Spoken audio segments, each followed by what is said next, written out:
ou rejeição da denúncia. E passo a palavra ao eminente relator, ministro Alexandre de Moraes. Bom dia, presidente. Cumprimento Vossa Excelência, ministro Cristiano Zanin, cumprimento a nossa decana, a ministra Carmen Lúcia, ministro Luiz Fux, ministro Flávio Dino, cumprimento o Procurador-Geral da República, professor Paulo Gonet, cumprimento também, presidente, os advogados presentes que farão sustentações orais, doutor Paulo Renato Garcia Sintra Pinto, doutor Demóstenes Lázaro Xavier Torres, doutor Elmar Roberto Novak, doutor Matheus Maier Milanês, doutor Celso Sanches Vilardi, doutor César Roberto Bittencourt, doutor Andrei Fernandes Farias e doutor José Luiz Mendes de Oliveira Lima. Presidente, trata-se aqui de denúncia oferecida em face de Jair Messias Bolsonaro pelos crimes de liderar organização criminosa armada, tentativa de abolição violenta do Estado de Direito, golpe de Estado, dano qualificado pela violência e grave ameaça contra o patrimônio público, deterioração de patrimônio tombado, observadas ainda as regras do concurso de pessoas e concurso material, além de denúncia oferecida em face de Alexandre Ramagem, Almir Garnier Santos, Anderson Gustavo Torres, Augusto Heleno Ribeiro Pereira, Mauro César Barbosa Cid, Paulo Sérgio Nogueira de Oliveira, Walter Souza Braga Neto. Em relação a todos esses, a denúncia foi oferecida pela prática das condutas de organização criminosa armada, tentativa de abolição violenta do Estado Democrático de Direito, golpe de Estado, dano qualificado pela violência e grave ameaça e deterioração do patrimônio tombado, também sobre as regras do concurso de pessoas e concurso material. De acordo com a denúncia oferecida pela Procuradoria-Geral da República, os fatos criminosos são ou a descrição dos fatos criminosos, a descrição é a seguinte. Diz a Procuradoria-Geral da República: a responsabilidade pelos atos lesivos à ordem democrática recai sobre organização criminosa liderada por Jair Messias Bolsonaro, baseada em projeto autoritário de poder, enraizada na própria estrutura do Estado e com forte influência de setores militares. A organização se desenvolveu em ordem hierárquica e com divisão das tarefas preponderantes entre seus integrantes. Jair Messias Bolsonaro, junto com Alexandre Rodrigues Ramagem, Almir Garnier Santos, Anderson Gustavo Torres, Augusto Heleno Ribeiro Pereira, Paulo Sérgio Nogueira e Walter Souza Braga Neto, continua a Procuradoria-Geral da República, integrantes do alto escalão do governo federal e das Forças Armadas, formaram o núcleo crucial da organização criminosa, mesmo tendo havido adesão em momentos distintos. Deles partiram as principais decisões e ações de impacto social que serão narradas nessa denúncia. Mauro César Barbosa Cid, embora com menor autonomia decisória, também fazia parte desse núcleo, atuando como porta-voz de Jair Messias Bolsonaro e transmitindo orientações aos demais membros do grupo. Na sequência, a Procuradoria-Geral da República continua. A natureza estável e permanente da organização criminosa é evidente em sua ação progressiva e coordenada que se iniciou em julho de 2021 e se estendeu até janeiro de 2023. As práticas da organização caracterizaram-se por uma série de atos dolosos ordenadas a abolição do Estado Democrático de Direito e a deposição do governo legitimamente eleito. A ação coordenada foi a estratégia adotada pelo grupo para perpetrar crimes contra as instituições democráticas, os quais não seriam viáveis por meio de um único ato violento. A complexidade da ruptura institucional demandou um iter criminis mais distendido, em que se incorporavam narrativas contrárias às instituições democráticas, a promoção de instabilidade social e a instigação e cometimento de violência contra os poderes em vigor. A consumação do crime do artigo 359-M do Código Penal, tentar depor, por meio de violência ou grave ameaça, o governo legitimamente constituído, ocorreu por meio de sequência de atos que visavam romper a normalidade do processo sucessório. Esse propósito ficou evidenciado nos ataques recorrentes ao processo eleitoral, na manipulação indevida das forças de segurança pública para interferir na escolha popular, bem como na convocação do alto comando do Exército para obter apoio militar à decretação que formalizaria o golpe. Continua a Procuradoria-Geral da República expondo que a organização criminosa seguiu todos os passos necessários para depor o governo legitimamente eleito, objetivo que, buscado com todo empenho e realizações de atos concretos em seu benefício, não se concretizou por circunstância que as atividades dos denunciados não conseguiram superar a resistência dos comandantes do Exército e da Aeronáutica às medidas de exceção. Os denunciados também encadearam ações para abolir violentamente o Estado Democrático de Direito. Minaram em manobras sucessivas e articuladas os poderes constitucionais diante da opinião pública e incitaram a violência contra as suas estruturas. As instituições democráticas foram vulneradas em pronunciamentos públicos agressivos e ataques virtuais, proporcionados pela utilização indevida da estrutura de inteligência do Estado. O ímpeto de violência da população contra o Poder Judiciário foi exacerbado pela manipulação de notícias eleitorais baseadas em dados falsos. Ações de monitoramento contra autoridades públicas colocaram em risco iminente o pleno exercício dos poderes constitucionais. Os alvos escolhidos pela organização criminosa somente não foram violentamente neutralizados devido à falta de apoio do alto comando do Exército ao decreto golpista, que previa expressamente medidas de interferência nos poderes constitucionais. As ações progressivas e coordenadas da organização criminosa culminaram no 8 de janeiro de 2023. Ato final voltado à deposição do governo eleito e à abolição das estruturas democráticas. Os denunciados programaram essa ação social violenta com o objetivo de forçar a intervenção das Forças Armadas e justificar um estado de exceção. A ação planejada resultou na destruição, inutilização e deteriorização de patrimônio público, incluindo bens tombados. Todos os denunciados, diz a Procuradoria-Geral da República, em unidade de desígnios e divisão de tarefas, contribuíram de maneira significativa para o projeto violento de poder da organização criminosa, especialmente para a manutenção do cenário de instabilidade social que culminou nos eventos nocivos. A organização criminosa, por meio de seus integrantes, direcionou os movimentos populares e interferiu nos procedimentos de segurança necessários, razão pela qual responde pelos danos causados, conforme o artigo 163, parágrafo único, 1, 3 e 4 do Código Penal.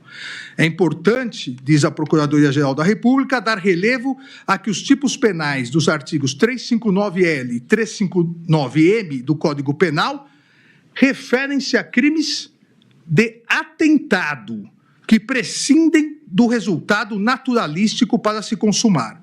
A concretização desses tipos é verificada pela realização de atos executórios que serão detalhados a seguir, voltados a um resultado doloso, mesmo que este não tenha sido alcançado por circunstâncias alheias à vontade do agente. Ainda conclui a Procuradoria-Geral da República, em resumo, que evidenciou-se que os denunciados integraram a organização criminosa cientes de seu propósito ilícito de permanência autoritária no poder.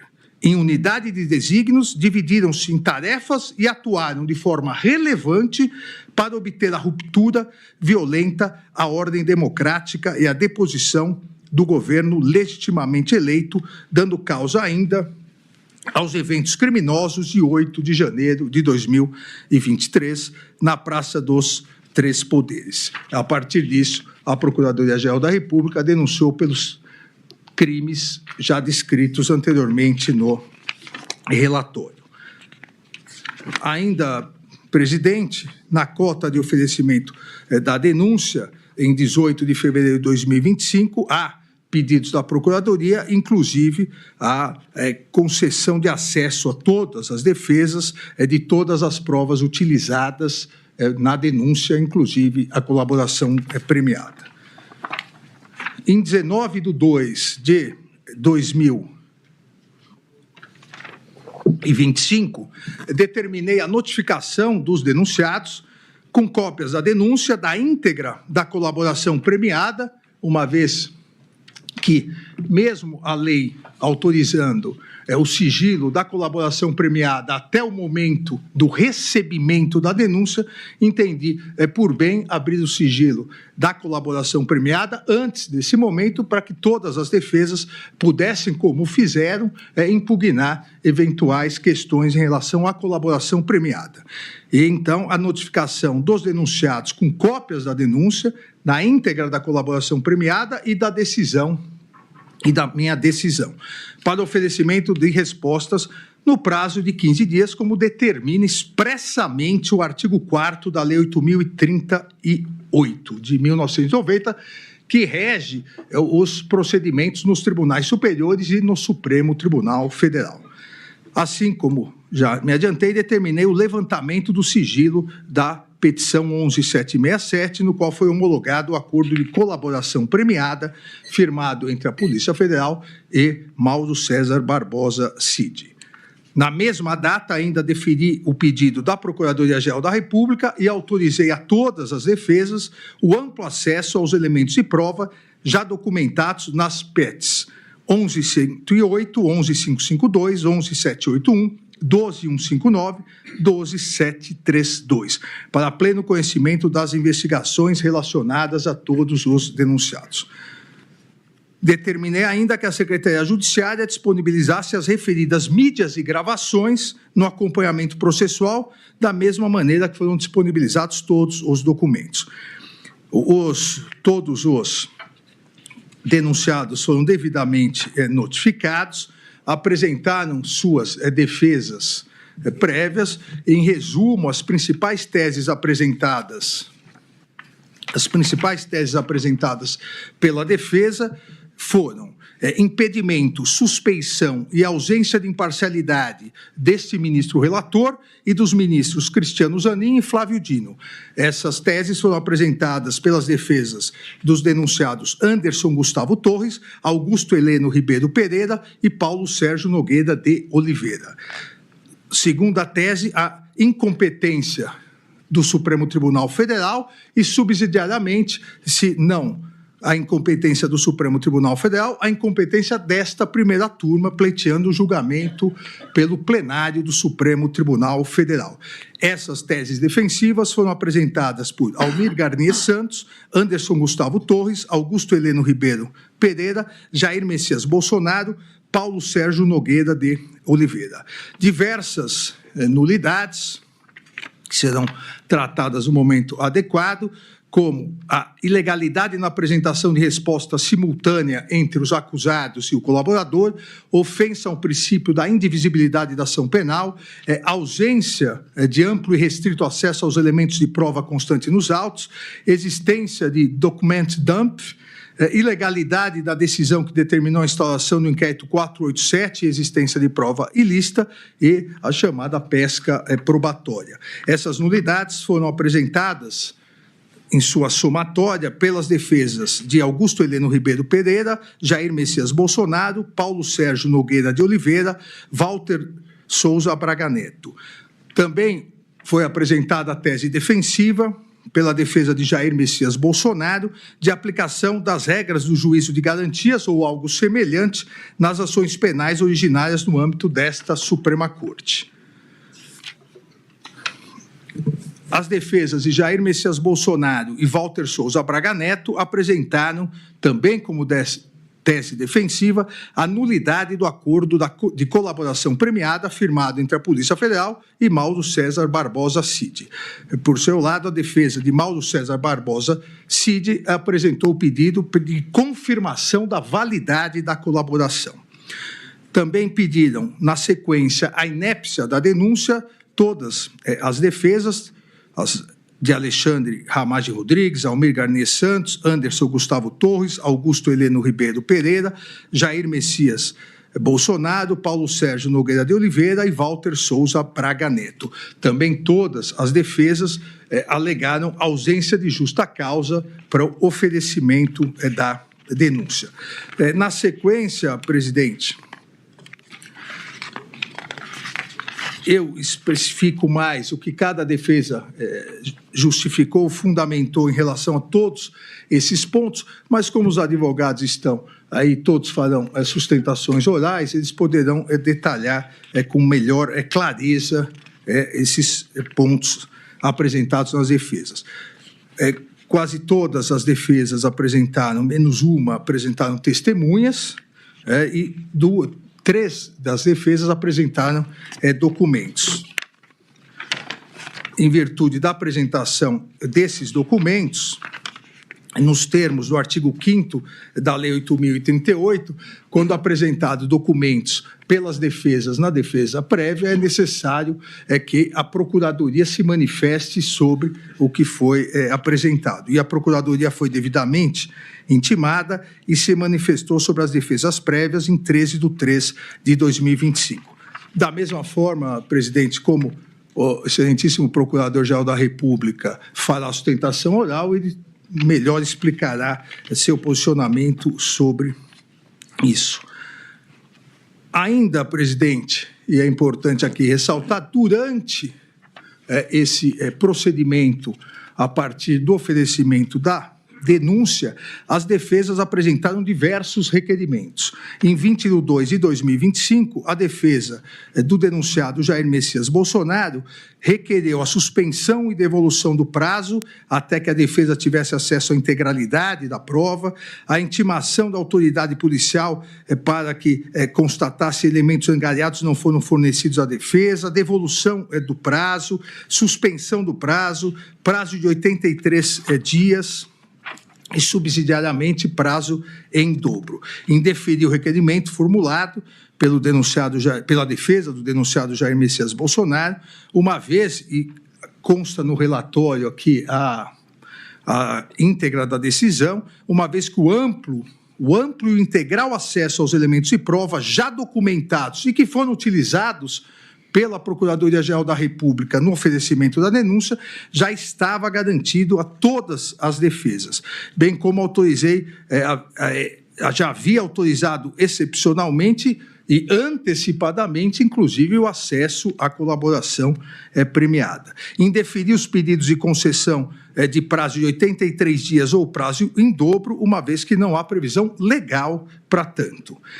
Ainda, presidente, indeferiu pedido formulado pela defesa em relação à ausência de provas, ausência de acesso a provas, inclusive em despacho realizado no dia 26 de fevereiro de 2025, no Salão Branco dessa Suprema Corte, com o advogado de Jair Messias Bolsonaro, que não teria tido acesso à comunicação entre Mário Fernandes e Mauro César Barbosa Cid, detalhei na decisão, inclusive indicando o acesso, onde estava o acesso, repito, utilizado e juntado nos autos e utilizado pela Procuradoria-Geral da República para o oferecimento da denúncia. E transcrevo no relatório todo esse acesso, um tutorial de acesso às provas que a defesa diz não ter tido acesso. Da mesma forma, em 25/2/2025, a defesa de Walter Souza Braga Neto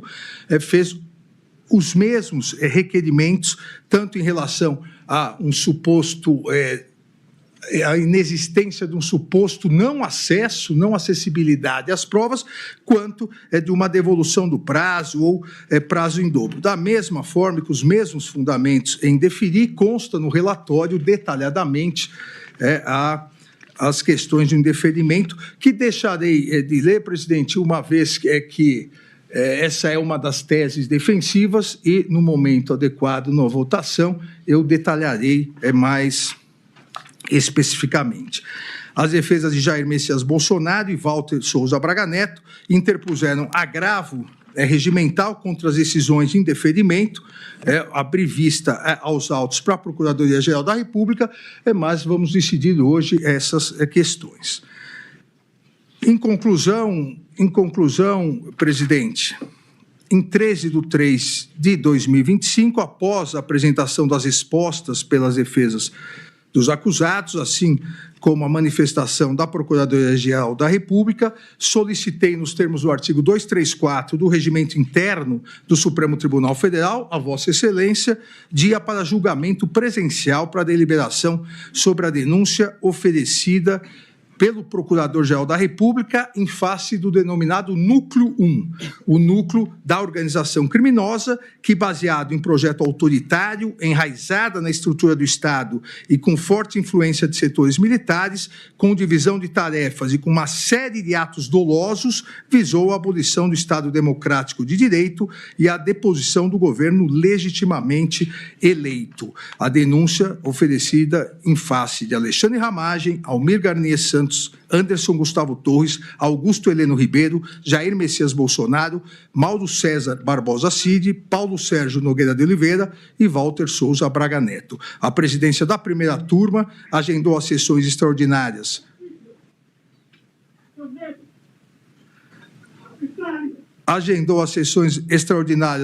para os dias 25 e 26 de março de 2025, com início às 9h30 e término às 12h30, bem como manteve a convocação da sessão ordinária para dia 25 de março à tarde e sessão extraordinária para o dia 26. É o relatório, presidente. Obrigado, ministro Alexandre de Moraes, que apresentou o relatório. E agora passo a